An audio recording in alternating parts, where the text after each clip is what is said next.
Esta es una producción de Grupo Fórmula. Doctor José Antonio Crespo, profesor afiliado al Centro de Investigación y Docencia Económicas, el CIDE, historiador, articulista del Universal y autor de varios libros. Escribiste en su momento aquel libro planteándote a AMLO como presidente para la elección de 2018 y ahora nos sorprendes relativamente con AMLO en la balanza.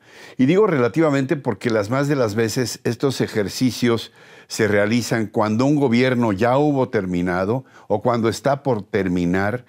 Y la pregunta sería, ¿qué te llevó a menos de 2 años de que se cumplan de gobierno de López Obrador a hacer lo que tú llamas ya un primer corte de caja? ¿Han sido tan intensos los acontecimientos como para ya un corte de caja, José Antonio?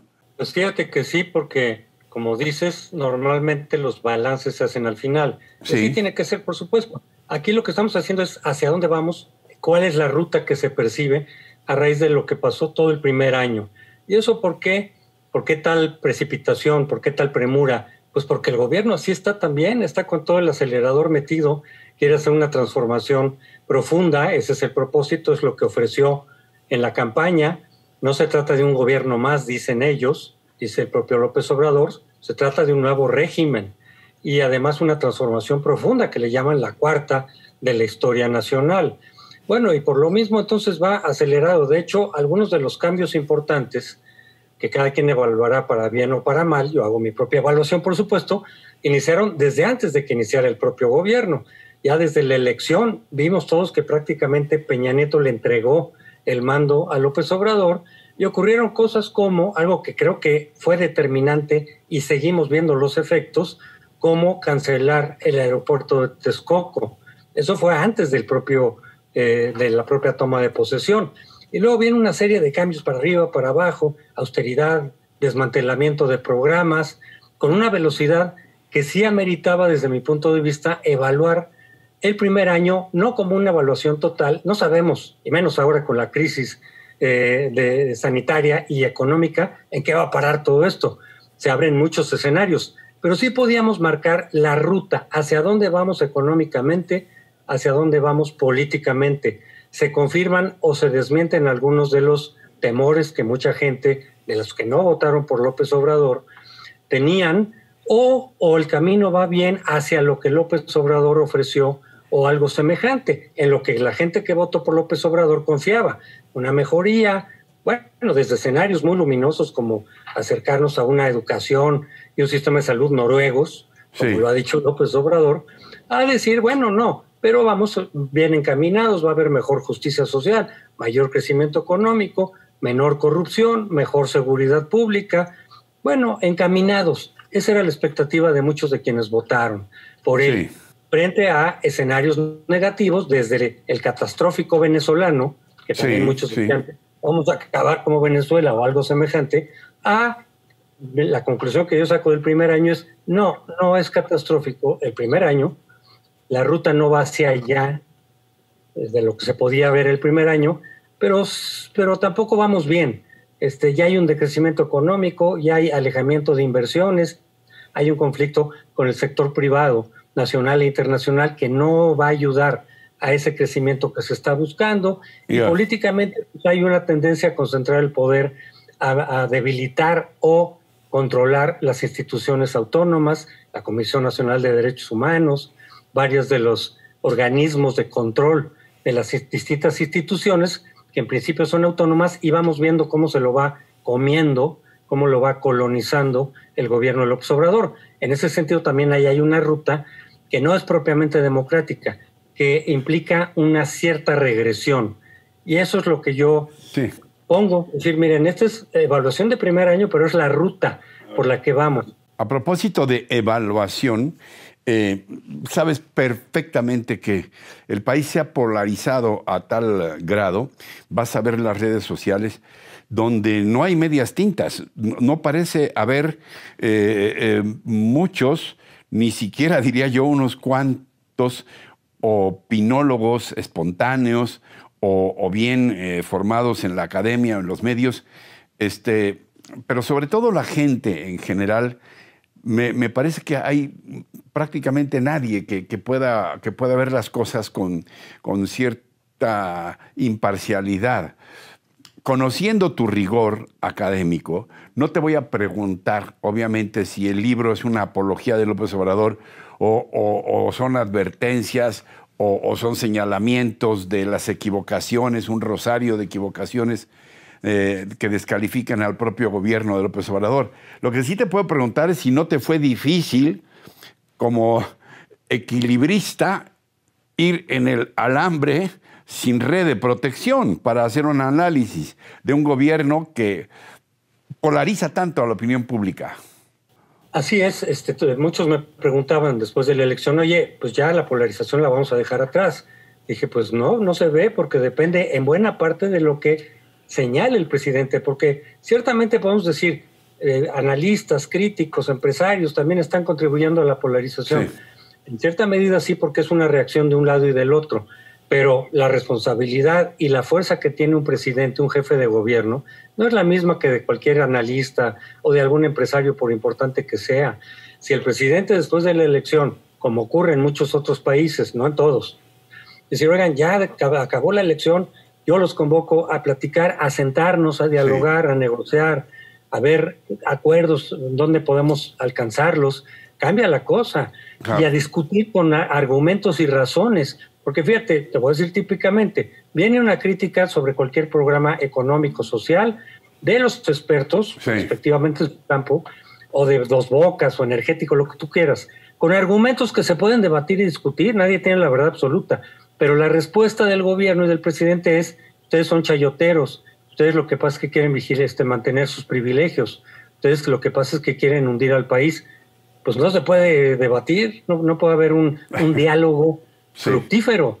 Ahora dime, ¿de qué manera estas dos pandemias paralelas, la pandemia de salud provocada por el virus del COVID-19 y la pandemia económica, que ya tenía algunos antecedentes, los precios del petróleo, en fin, desde el año pasado decayó a menos cero el crecimiento, aunque ahora el gobierno dice que eso no importa. Pero ¿de qué manera estas dos pandemias paralelas, la de salud y la económica, están y estarán marcando al gobierno de López Obrador y al propio país para lo que viene? Sí, yo creo que muchísimo, porque efectivamente si en el primer año denotamos una cierta ruta, que de mi perspectiva no era la mejor en términos de decisiones económicas y de la centralización del poder político en el presidente, en alguna medida, desde luego, no totalmente, pero sí se inició ese procedimiento. Creo que esta crisis sanitaria y la crisis económica que le acompaña, sobre todo, va a acelerar esta tendencia. Entonces, si en economía veníamos mal y si ahora frente a la crisis económica no se toman las medidas contracíclicas adecuadas, pues esa tendencia a la baja, moderada, se puede precipitar, se puede acelerar. Es como meter el acelerador. Y de ahí lo preocupante, digo, más allá de la crisis sanitaria, que desde luego preocupa el número de contagios, de fallecimientos, sí, en fin, pero la consecuencia económica va a generar también problemas sociales por el desempleo, por el cierre de empresas, porque pueda incrementarse el vandalismo y la delincuencia, y eso a su vez va a generar presiones de tipo político que no sabemos hasta dónde van a llegar. Ahorita sí se abrió con la crisis, se abrió todavía más de lo que ya estábamos, la incertidumbre. ¿Cómo va a acabar este gobierno? No tengo la menor idea. Depende de muchas variables que no conocemos bien a bien ahorita su respuesta. Pero sí se va a generar, ya lo estamos viendo, niveles de desempleo, incremento de pobreza, cierre de empresas. Se va a acelerar la crisis económica y las consecuencias sociales y políticas no las conocemos. Bueno, ni a ti ni a mí nos pueden calificar de catastrofistas, pero lo que acaba de dar a conocer el Coneval, que no es, por cierto, una entidad adversaria, ni mucho menos, es verdaderamente, es un diagnóstico brutal. 10 millones de mexicanos que pasarán de clase media baja a pobreza, y entre 4 y 6 que empezarán a tener hambre. 4 y 6 nuevos participantes en lo que se llama pobreza extrema, hambre. Así es.